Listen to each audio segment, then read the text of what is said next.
Question 1. In a high-stakes environment where multiple challenges arise in enforcing military discipline, a commanding officer faces a situation where a subordinate has openly disobeyed a lawful order in the presence of other service members.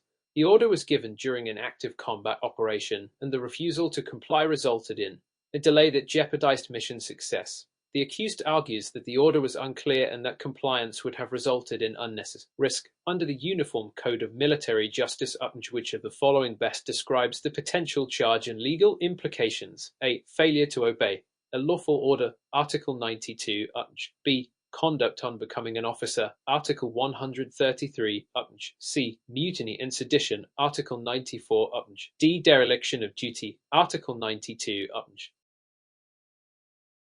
Answer: A. Failure to obey a lawful order, Article 92, Explanation: Article 92 of the explicitly criminalizes the willful disobedience of a lawful order.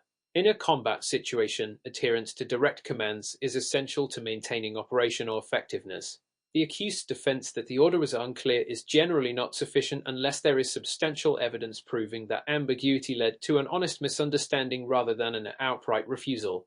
YA is correct. Article 92 of states that any service member who fails to obey lawful order given by superior officer is subject to disciplinary action. The order in question was given in combat setting, making compliance critical for mission success. B is incorrect. Article 133 pertains to conduct unbecoming an officer and does not specifically apply to direct disobedience in combat scenario. C is incorrect. Article 94, mutiny and sedition, applies when group of service members collectively refuse orders or incite others to defy authority, which is not applicable in this scenario. D is incorrect. Dereliction of duty under Article 92 relates to negligence rather than an explicit refusal to obey an order. In this case, the refusal was intentional rather than negligent.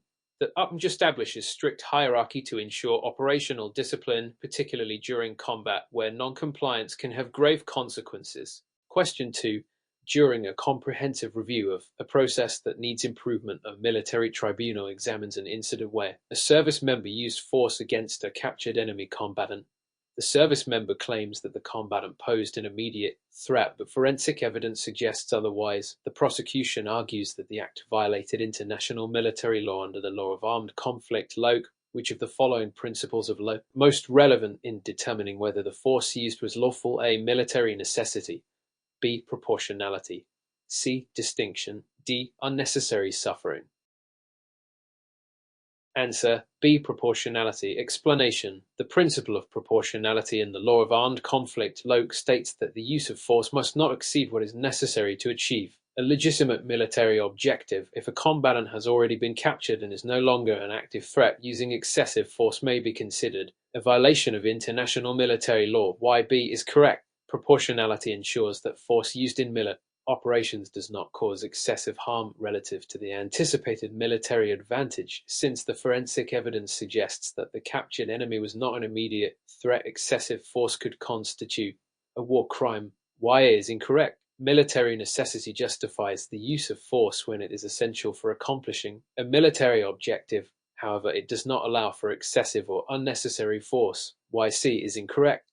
Distinction is a principle under LawConquer that mandates targeting only combatants and military objectives while avoiding harm to civilians and non-combatants. In this scenario, the issue is not about distinguishing between combatants and civilians, but rather the amount of force used. D is incorrect. Unnecessary suffering relates to the use of weapons and tactics that cause superfluous injury or pain, which is not directly at issue in this case. This scenario underscores the importance of restraint and adherence to LawConquer principles to maintain ethical conduct in combat operations. Question 3. When implementing backup procedures across various military intelligence units, a classified report is leaked to an unauthorized third party. The leak involves sensitive national security information related to ongoing military operations. The service member responsible for the disclosure claims that they believed the information should be made public under whistleblower protections. Under military intelligence and national security laws, which of the following best describes the legal consequences of this unauthorized disclosure? A. Espionage Act violation, 18 U.S.C. SS 793798. B. Whistleblower protection, 10 U.S.C. SS 1034. C. Misuse of classified information, Article 134 D. Unauthorized disclosure of defense information, Article 92 Answer C. Misuse of classified information, Article 134 Explanation. The unauthorized disclosure of classified military information is a serious offence under Article 134 of the which covers conduct that is prejudicial to good order and discipline or brings discredit upon the armed forces, while whistleblower protections exist under 10 U.S.C. SS 1034. They do not extend to the unlawful release of classified national security materials. YC is correct. Article 134 is commonly used to prosecute cases where classified materials are mishandled or leaked without authorization. The service member's belief that the public had right to know does not excuse the violation of military intelligence laws. YA is incorrect.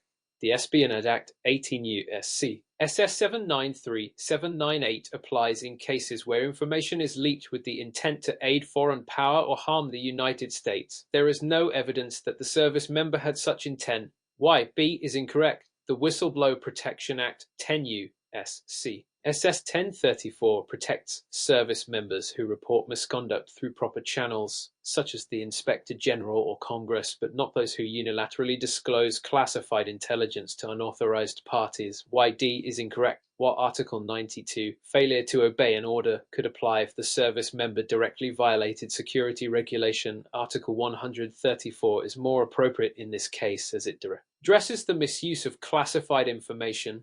This question highlights the balance between national security, lawful reporting mechanisms, and the serious consequences of mishandling classified materials. Question 4. During a critical transition period where existing processes must be revised to comply with new military justice reforms, the commanding officer faces a dilemma regarding an enlisted member accused of insubordination under Article 91 of the UNJ.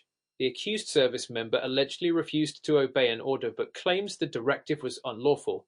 The commanding officer must determine the appropriate course of action considering the limit of lawful military orders and the consequences of an unlawful order defense. Which of the following is the best approach under military law? A. The commanding officer should immediately refer the matter to a general court-martial, as insubordination is a serious offence with no possible defence. B. The commanding officer should evaluate whether the order is lawful under the UNJ and if unlawful, recognise that disobedience in such a case is not punishable. C. The commanding officer should impose non-judicial punishment under Article 15 UNJ because the service member's actions were regardless of the lawfulness of the order. D. The commanding officer should rely solely on the testimony of superior officers involved and assume the order was lawful since military hierarchy requires absolute obedience. Answer. B. The commanding officer should evaluate whether the order was lawful under the UNJ and if unlawful, recognise that disobedience in such a case is not punishable. Explanation. Under Article 91 of the UNJ, an enlisted service member is guilty of insubordination if they willfully disobey a lawful order given by a superior non-commissioned or warrant officer. However, military law does not require obedience to unlawful orders, principle established by cases such as United States v. Cali concerning the My Lai massacre. A. Incorrect. General court-martial is not automatically warranted in cases of insubordination. There must first be an investigation into the lawfulness of the order. B. Correct. If the order was unlawful, the enlisted member has valid defense. Commanders must assess whether the directive violated legal or constitutional principles before imposing punishment. C. Incorrect. Non-judicial punishment under Article 15 is inappropriate if the order unlawful.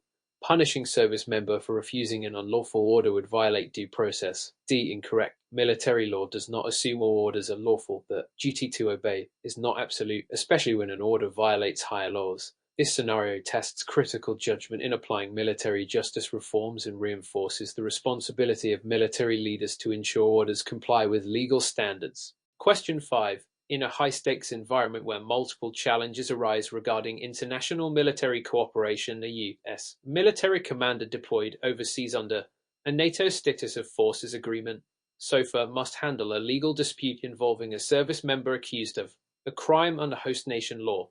The host country demands jurisdiction over the accused, but the service member asserts that only U.S. military authorities can prosecute them.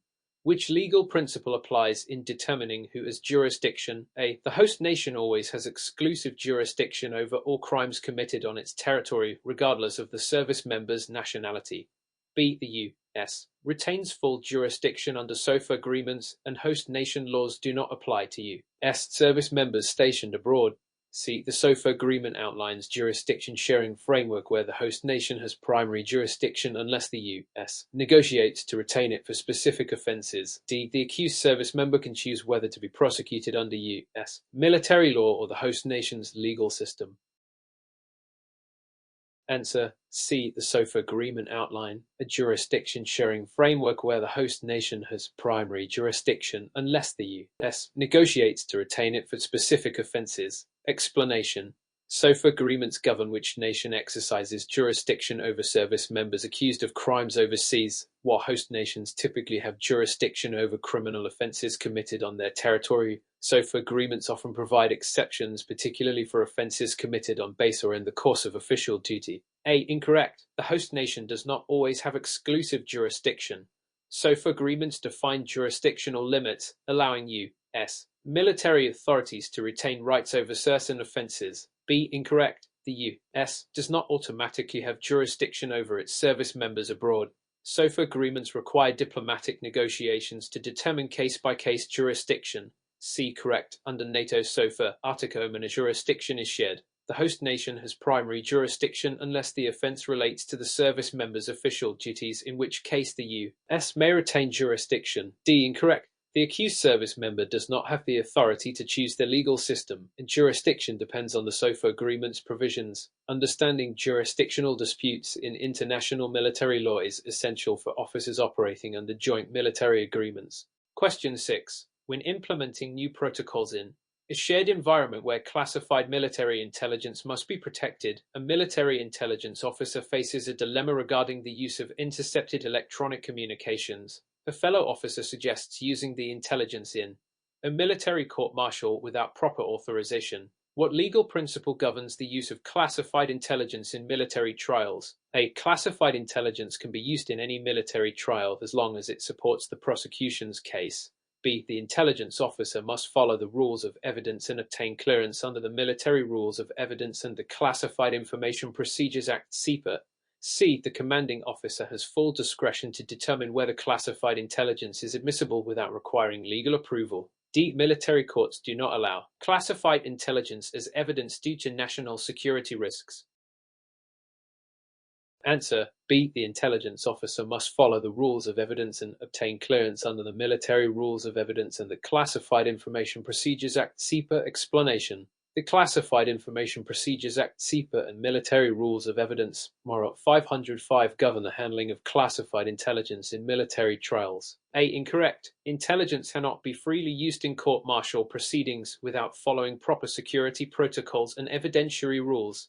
B. Correct. CIPA outlines the process for handling classified information in trials, requiring protective orders, redacted disclosures, or alternative evidence. MOROT 505 ensures national security is not compromised during trials.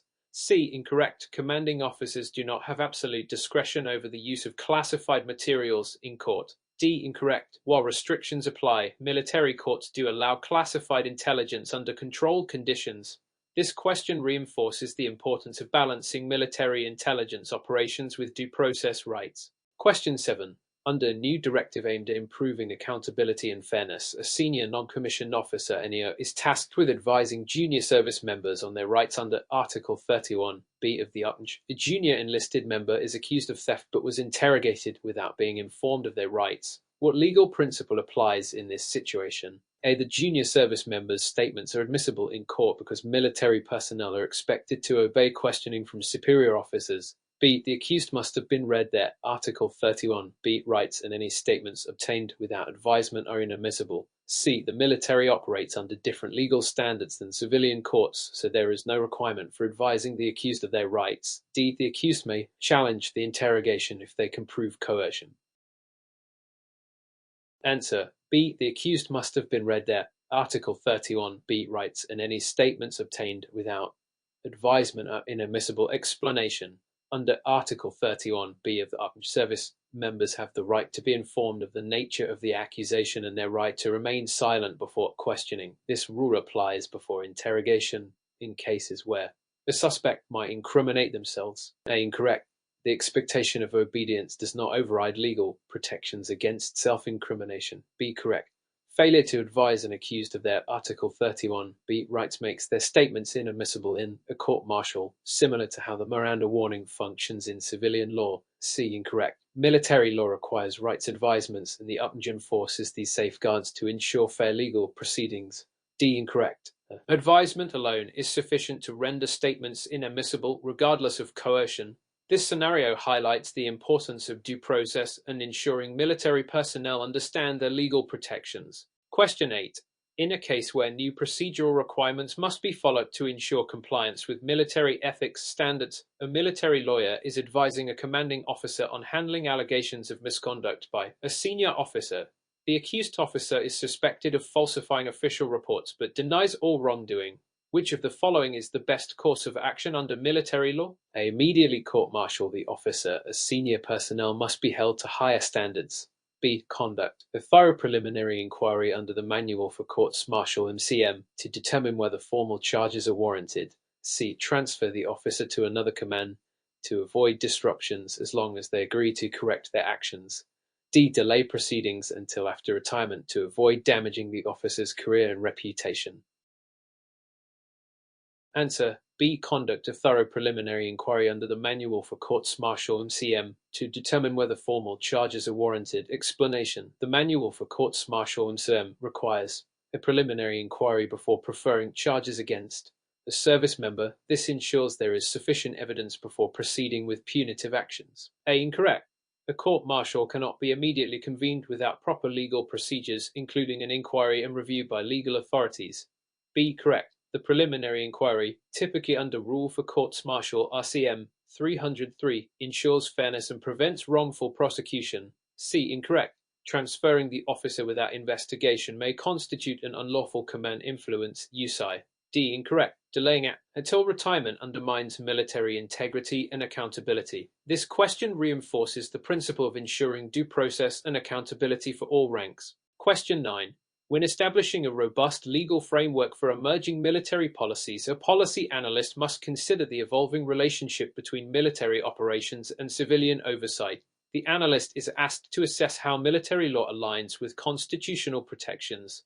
Which principle best describes the relationship between military law and constitutional rights? A. Military law operates independently of the U.S. Constitution as the Upnage's, a separate legal system. B. While military law has unique regulations, it must still comply with constitutional protections unless overridden by a commander's discretion. C. Military personnel retain constitutional rights, but some rights, e.g., free speech and due process, may be limited in ways necessary for military discipline. D. The President, as Commander-in-Chief, has absolute authority to override constitutional protections for service members.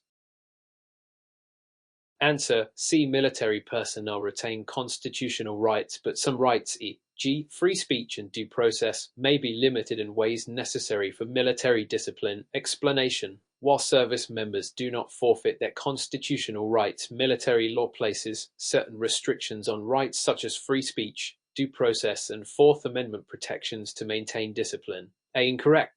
The Upnage's a distinct system, but it must align with constitutional law and Supreme Court rulings. B. Incorrect. Commanders cannot override constitutional protections arbitrarily. C. Correct. Courts have upheld that military necessity justifies some restrictions on rights. E.g., Parker v. Levy upheld limits on free speech in a military setting. D. Incorrect. The President's authority does not extend to constitutional protections without congressional authorization. This scenario emphasizes the balance between military authority and constitutional safeguards. Question 10. As part of an ongoing review of military legal procedures, a military judge must determine whether a service member's conviction should be overturned due to newly discovered evidence. The evidence suggests the member was wrongly convicted under Article 120 Upnage sexual assault. Which of the following best describes the correct legal process for addressing wrongful convictions in the military? A. The judge may unilaterally overturn the conviction if the evidence is compelling without requiring further review. B. The case must go through the military appeals process, where the service member may seek review by the Court of Criminal Appeals and possibly the U.S. Court of Appeals for the Armed Forces, COF. C. Once court-martial conviction is final, it cannot be overturned under any circumstances. D. The accused service member must request presidential pardon, as military courts do not have the authority to overturn past convictions. Answer B. The case must go through the military appeals process, where the service member may seek review by the Court of Criminal Appeals and possibly the U.S. Court of Appeals for the Armed Forces. COF. Explanation: military personnel convicted under the UPNJ have the right to appeal through the military justice system, including automatic review by the Services Court of Criminal Appeals if the sentence meets appealable criteria, petition to the U.S. Court of Appeals for the Armed Forces, COF, potential appeal to the U.S. Supreme Court. A. Incorrect. Military judge cannot unilaterally overturn conviction without following appeals procedures. B. Correct. Wrongful convictions are addressed through the military appeals process, ensuring due process. C. Incorrect. Convictions can be overturned if new evidence proves wrongful conviction. D. Incorrect. Presidential pardon is an executive remedy, not legal appeals process. This scenario highlights the importance of appeals and post-convict remedies in military justice. Question 11. In a high-stakes environment where multiple challenges require legal oversight, a military commander must determine whether a specific operation complies with the law of armed conflict. The operation involves targeting a suspected enemy facility in a populated area. Which legal principle must be applied before executing the strike? A. Military operations are always lawful as long as they follow the commander's intent. B. The principle of distinction requires distinguishing between combatants and civilians, ensuring the target is legitimate. C. Collateral damage is irrelevant as long as the intended target is an enemy installation. D. Commanders are given complete discretion in targeting decisions without legal constraints. Answer B. The principle of distinction requires distinguishing between combatants and civilians, ensuring the target is legitimate. Explanation: under the law of armed conflict, LawConquer, and Geneva Conventions, the principle of distinction mandates that combatants, civilians, and civilian objects must be clearly differentiated. A. Incorrect. Military operations must adhere to international legal standards, not just commander intent. B. Correct. A legitimate military target must be distinguished from civilians and precautions must be taken. C. Incorrect. Collateral damage must be proportionate to the military advantage gained. D. Incorrect. Commanders operate under legal oversight and must follow law guidelines. This scenario emphasizes compliance with humanitarian law in military operations. Question 12. While examining inconsistencies across various units, a legal officer discovers that different commands interpret a key provision of the UPNJ differently regarding unauthorized absence. What is the most appropriate legal response to resolve this inconsistency? A. Issue an advisory opinion clarifying the correct interpretation of unauthorized absence under military law. B. Allow each command to interpret the provision based on operational needs. C. Refer the matter to the Judge Advocate General's JAG, call for an official ruling. D. Dismiss the concern as minor differences in interpretation do not affect legal outcomes. Answer: C. Refer the matter to the Judge Advocate General's JAG, call for an official ruling. Explanation: consistency in UPNJ application is crucial for maintaining legal fairness and uniformity across military units. A. Incorrect. While an advisory opinion helps, it does not carry the weight of formal ruling. B. Incorrect. Allowing multiple interpretations undermines the uniform application of military law. C. Correct. The JAG Corps has the authority to issue binding legal interpretations ensuring compliance. D. Incorrect. Even minor inconsistencies in legal interpretation can impact disciplinary actions. This scenario reinforces the importance of consistency in military operations. Question 13. When implementing new protocols in a shared environment, military planners must ensure that legal safeguards are in place for joint operations with allied forces. Which agreement typically governs the legal framework for such cooperation? A. The Status of Forces Agreement, SOFA, which establishes legal protections and responsibilities for deployed forces. B. The Geneva Conventions, which primarily regulate the conduct of warfare, not operational partnerships. C. The Posse Comitatus Act, which governs domestic military use rather than international collaboration. D. The Uniform Code of Military Justice UPNJ, which applies only to U.S. service members and does not regulate foreign forces.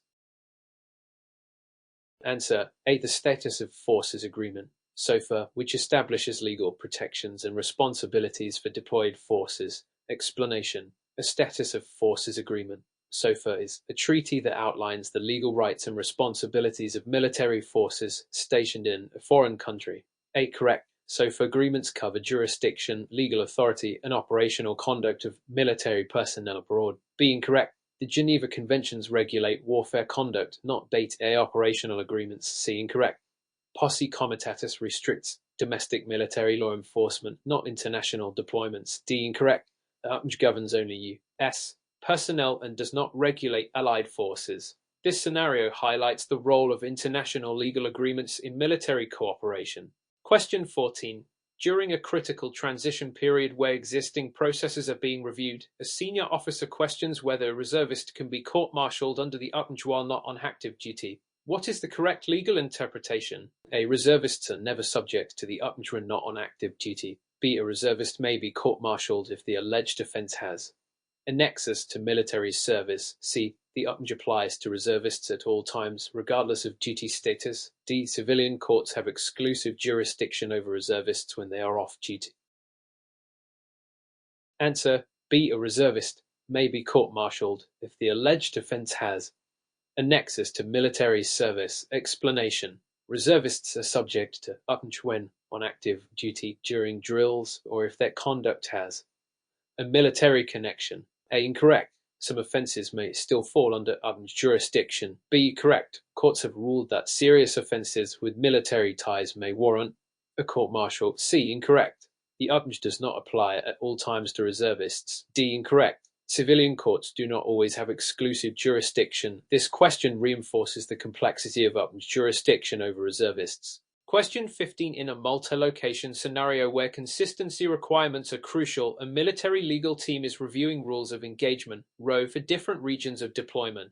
Which principle is most essential when ensuring RO compliance across all units? A. Uniformity, where all RO must be identical across all locations.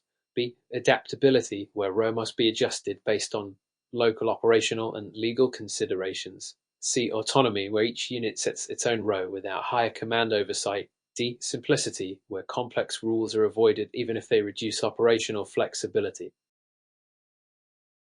Answer B. Adaptability, where RO must be adjusted based on local operational and legal considerations. Explanation. Rules of engagement RO must balance legal compliance, operational effectiveness, and adaptability to mission needs. A. Incorrect. A single universal RO does not account for regional differences in legal, political, and tactical environments. B. Correct. RO must be flexible enough to adapt to specific mission conditions and host nation laws. C. Incorrect. Units cannot unilaterally determine their own RO without approval from the chain of command. D. Incorrect. Oversimplified RO may fail to cover complex legal and operational scenarios. This highlights the need for flexible yet legally compliant RO frameworks. Question 16. During a seamless transition where continuity must be maintained, a new commanding officer, CO, inherits an ongoing military justice case involving misconduct. What is the best course of action for the new CO?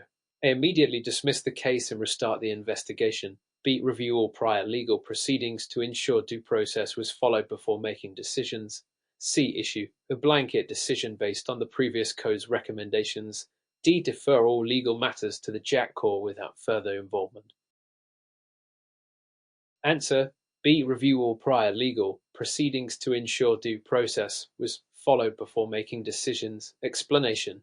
A new commander must ensure continuity, fairness, and legal compliance in ongoing justice cases. A. Incorrect. Restarting an investigation without cause may delay justice and impact unit discipline. B. Correct. Reviewing past proceedings maintains due process and ensures fairness before making new decisions. C. Incorrect. The CO must independently evaluate the case, not just follow prior recommendations. D. Incorrect. While JAG provides legal advice, commanders retain authority in disciplinary matters. This scenario reinforces responsibility of leadership in maintaining justice continuity. Question 17. While analyzing the root causes of sequential problems in a disciplinary process, a legal team discovers inconsistencies in how non-judicial punishments (NJP) are applied. Which action would best resolve these inconsistencies? A. Establish a clear and standardized framework for imposing NJP across units. B. Allow each commander to impose NAP based on their personal judgment. C. Reduce NJP cases and shift most offences to court-martial proceedings. D. Replace NJP entirely with administrative warnings. Answer A. Establish a clear and standardized framework for imposing NJP across units. Explanation. Non-judicial punishment NJP under Article 15 of the UPNJ requires fair and consistent application to maintain discipline. A. Correct. Standardized NJP frameworks help eliminate bias and ensure uniformity. B. Incorrect. Inconsistent applications of NJP could lead to perceptions of unfairness. C. Incorrect. Moving most cases to court-martial increases workload and delays justice. D. Incorrect. Administrative warnings lack enforcement power and do not replace NAP.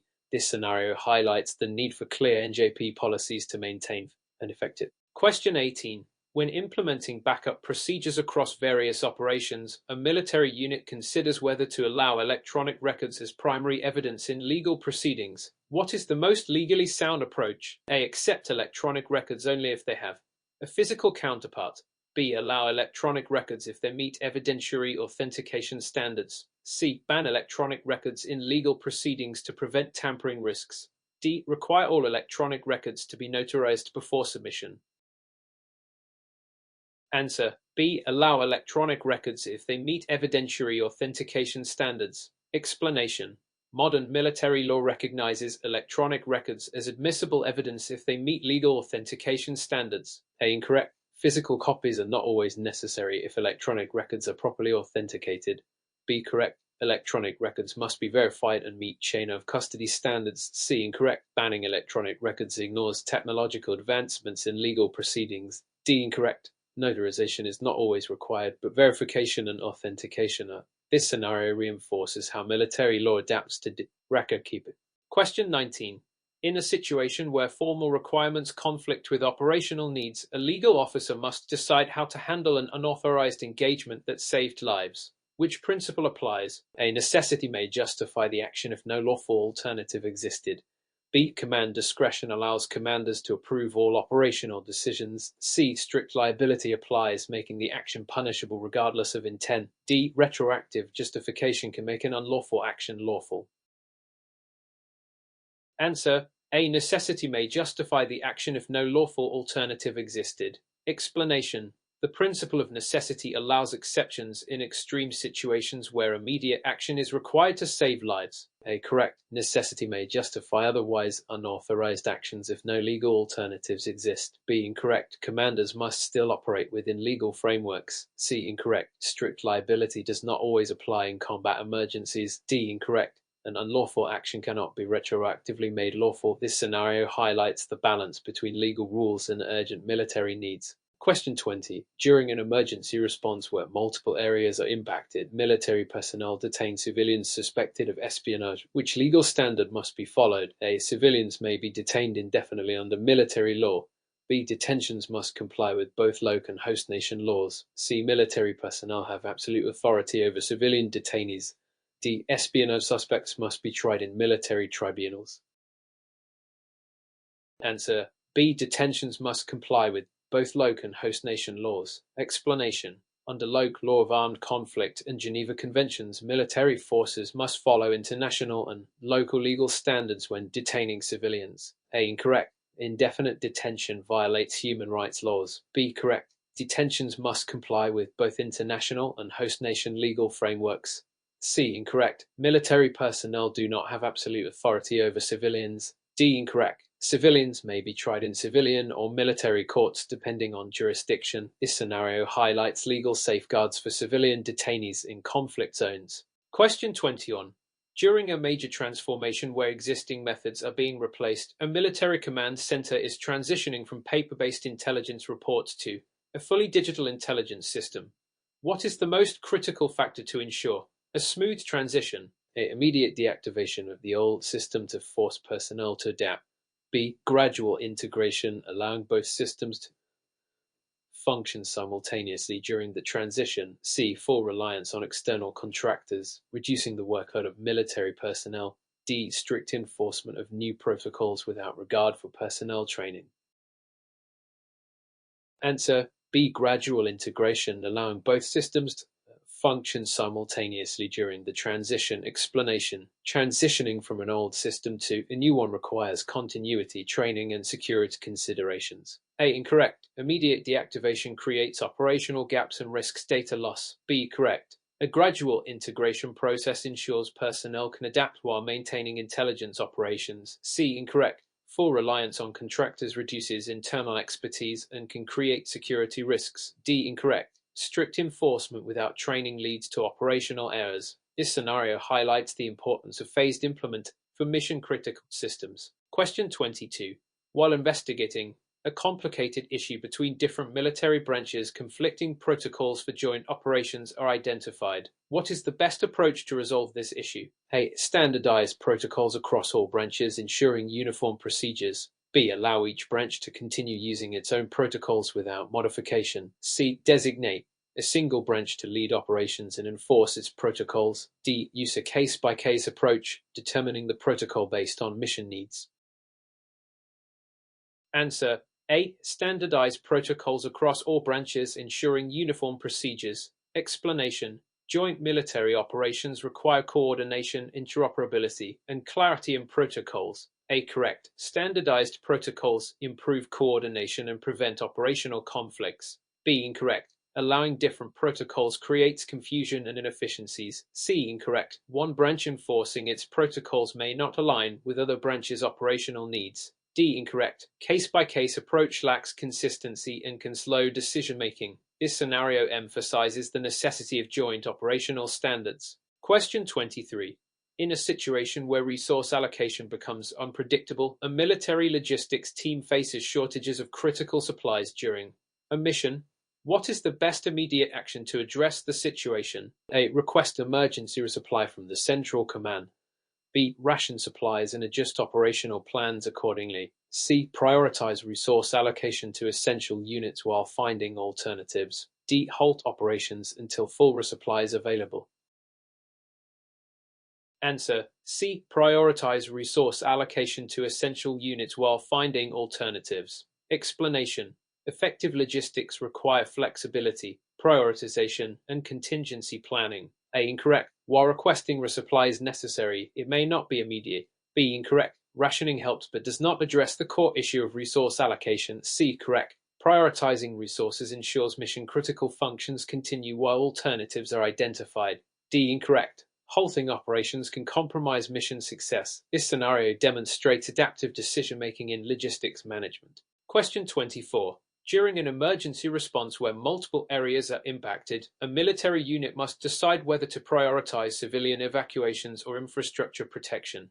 What is the most appropriate approach? A. Focus solely on evacuating civilians to minimize casualties. B. Prioritize protecting key infrastructure to ensure long-term stability. C. Use a balanced approach, coordinating both evacuation and infrastructure security. D. Follow a predetermined plan regardless of evolving conditions. Answer C. Use a balanced approach, coordinating both evacuation and infrastructure security. Explanation: emergency response requires balancing immediate safety with long-term stability. A. Incorrect. Evacuating civilians is crucial, but neglecting infrastructure can worsen long-term consequences. B. Incorrect. Protecting infrastructure without considering human lives is not ethically or strategically sound. C. Correct. A balanced approach ensures both immediate and long-term needs are addressed. D. Incorrect. Predetermined plans must be adaptable to real-time conditions. This scenario highlights the need for dynamic decision-making. Crisis situations. Question 25. In a high-stakes environment where multiple challenges must be managed simultaneously, a military legal team must address war crimes allegations while maintaining operational effectiveness. What is the best course of action? A. Conduct an immediate investigation and pause all operations.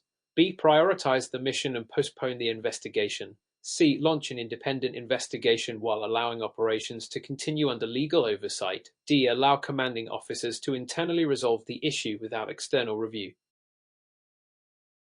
Answer C. Launch an independent investigation while allowing operations to continue under legal oversight.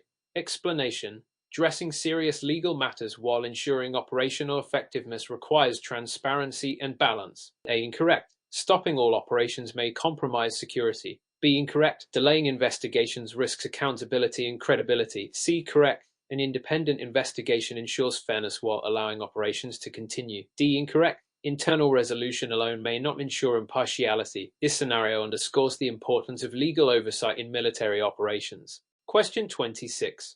While examining inconsistencies across various units, military auditors find discrepancies in budget allocations. What is the most effective response? A. Immediately freeze all budgets until investigations are complete. B. Implement real-time tracking systems and audit procedures. C. Allow units to justify expenditures individually without a systemic review. D. Reduce funding across all units equally. Answer. B. Implement real-time tracking systems and audit procedures. Explanation. Financial accountability requires real-time oversight and transparent auditing. A. Incorrect. Freezing budgets may disrupt operations. B. Correct. Real-time tracking improves accountability without disrupting missions. C. Incorrect. A systemic issue requires a comprehensive review. D. Incorrect. Equal reductions may unfairly penalize compliant units. This scenario highlights the need for modern financial oversight mechanisms. Question 27. When scaling up operations that experience significant inefficiencies, leadership must ensure smooth expansion. What is the best approach? A. Increase personnel and equipment immediately to match demand. B. Analyze inefficiencies and implement targeted improvements before scaling. C. Expand first, then address inefficiencies as they arise. D. Maintain current operations and avoid expansion. Answer. B. Analyze inefficiencies and implement targeted improvements before scaling. Explanation. Scaling operations requires addressing inefficiencies first to prevent larger systemic issues. A. Incorrect. Scaling without fixing inefficiencies exacerbates problems. B. Correct. Analyzing and improving before scaling ensures sustainable growth. C. Incorrect. Expanding before fixing issues leads to compounding inefficiencies. D. Incorrect. Avoiding expansion may not be feasible in a high-demand scenario. This scenario emphasizes strategic planning and operational scaling. Question 28. During a comprehensive review of a process that needs improvement, a military logistics team discovers that supply chain delays are causing operational inefficiencies. What is the best course of action to resolve the delays? A. Increase inventory levels at all supply depots to avoid shortages. B. Implement a real-time tracking system and optimize distribution routes. C. Replace all existing suppliers with new vendors offering faster delivery. D. Rely on emergency procurement only when delays occur. Answer.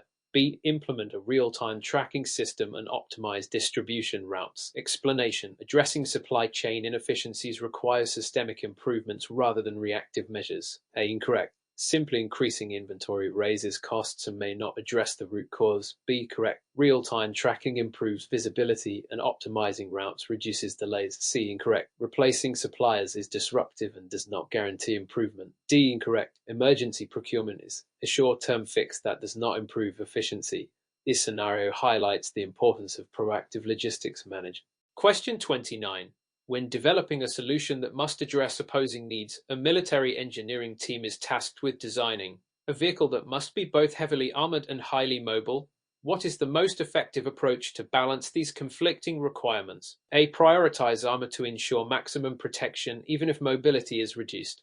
B. Focus on mobility by using lightweight materials even if armor is compromised. C. Use advanced materials and design innovations to optimize both armor and mobility. D. Develop separate vehicle models, each prioritizing one requirement. Answer. C. Use advanced materials and design innovations to optimize both armor and mobility. Explanation. Balancing conflicting design requirements requires innovative engineering solutions. A. Incorrect. Heavy armor reduces mobility, limiting operational flexibility. B. Incorrect. Prioritizing mobility at the cost of armor reduces vehicle survivability. C. Correct. Advanced materials, e.g., composite armor, allow for both protection and agility. D. Incorrect. Developing separate models increases costs and logistical complexity. This scenario highlights the role of innovation in military engineering. Question 30. In a situation where formal requirements conflict with operational realities, a military intelligence unit must adapt its reporting protocols during a high-tempo combat mission. What is the best approach to ensure effective intelligence sharing? A. Follow formal reporting structures strictly even if they cause delays. B. Adapt reporting methods to the situation while maintaining essential accuracy and security. C. Allow individual teams to report in their preferred format without coordination. D. Suspend intelligence reporting until operations stabilize. Answer: B. Adapt reporting methods to the situation while maintaining essential accuracy and security. Explanation: effective intelligence sharing must balance structure with flexibility. A. Incorrect. Strict adherence to formal protocols can cause delays in fast-moving situations. B. Correct. Adaptability ensures critical intelligence is shared in real time while maintaining accuracy. C. Incorrect. Uncoordinated reporting creates confusion and disrupts decision-making. D. Incorrect. Suspending reporting removes essential situational awareness. This scenario demonstrates the need for flexible yet reliable intent processes.